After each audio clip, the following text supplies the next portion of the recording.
Hi, my name is Ann Feldkamp, and I'm very excited to be here today with Andrew Gyory, who is our editor of Issues and Controversies in History. He's also an author, a professor, and has his PhD in American history. So Andrew, welcome to our 3-minute interview with editors on our product, Issues and Controversies in History.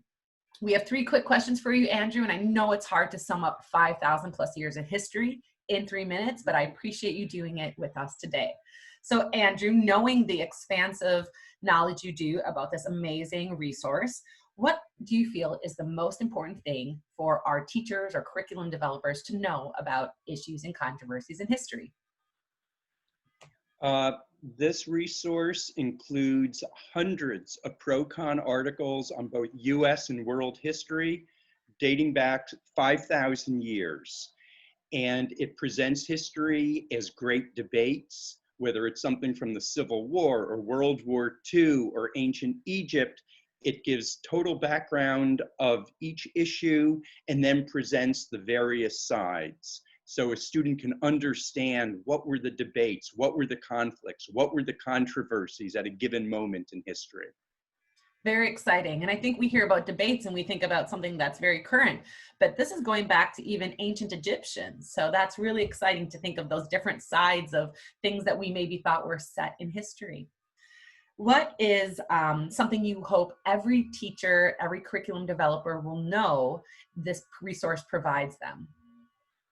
What Issues and Controversies in History gives students and teachers are a wealth of primary sources around every conflict. And by looking and by quoting these primary sources, students will understand the meaning of primary sources. They will learn how to analyze them, understand them, and interpret them, see how they fit into the context of their time. And this will arm students with the ability to answer document-based questions, to write reports, to give debates on historical subjects. So it'll inform their knowledge both of the past and how that shapes things today. That's great. And those DBQs are really important. So I'm so glad that your resource helps prepare our students for those. That's fantastic. For those of us that are maybe wondering, could you describe primary sources a bit more for us so we can understand what you mean by that? Sure. Primary sources are documents or items from the period in history in which we're studying. It could be a speech by President Lincoln. It could be the Declaration of Independence. They're usually written documents from 5, 10, 100, 1,000 years ago. One of the exciting parts of Issues and Controversies in History is that while we include documents like that, in fact, the majority of them are written documents, we also take a very expansive interpretation to what is a primary source. So we use what we call graphic documents, artifacts from the past. That could be Roman coins. They could be statues from 15th century BCE Egypt. They could be paintings, they could be editorial cartoons. The key point is to understand anything can be a primary source if you ask the right questions of it. So the goal is to show students almost anything you come across when you're walking down the street. A house could give you information on its history, and that's just a visual item. So it's to show students and teachers that primary sources are all around us, and it helps us, especially in ancient history when there are fewer written documents, to understand the past that much better. So interesting. Thank you for that, because I know you really give students that walk through history with your resource. So that's fantastic. Okay, my last question. What are some of your favorite things about Issues and Controversies that you want everyone to know? That when we're trying to understand history, we look back on it and it all seems inevitable or preordained.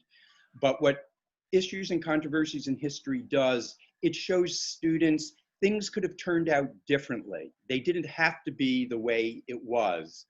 One example, President Harry Truman might have decided not to drop the atomic bomb that ended World War II. Suppose he hadn't, what might have happened? So most articles include what we call the what if section. Suppose people living at the time had chosen differently? How might history have changed as a result? And by making these decisions, it includes kings and presidents and queens, but it also includes workers, it includes enslaved people, it includes people all across the socioeconomic spectrum, because everybody participates in human history.